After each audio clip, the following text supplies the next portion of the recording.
Bonjour, mon nom est David Rowe et je suis professeur de mathématiques et j'ai fait différents algorithmes sur un sujet qui me passionne qui s'appelle la théorie des nombres.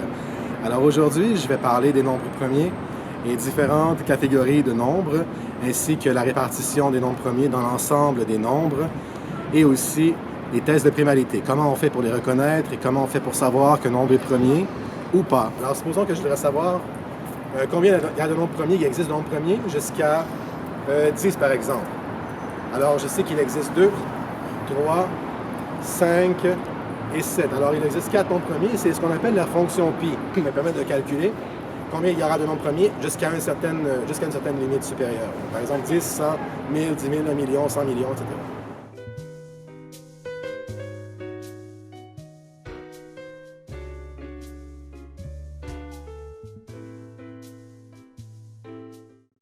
Alors jusqu'à 1000, il y a 168 nombres premiers.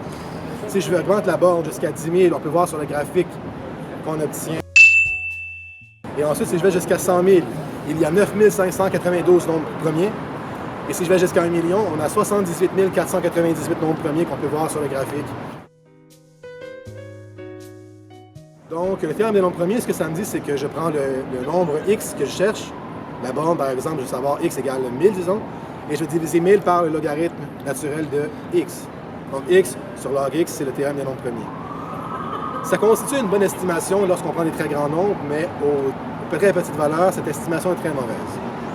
Donc ce qu'on fait, on utilise une estimation qui est vraiment meilleure, qu'on appelle le logarithme intégral.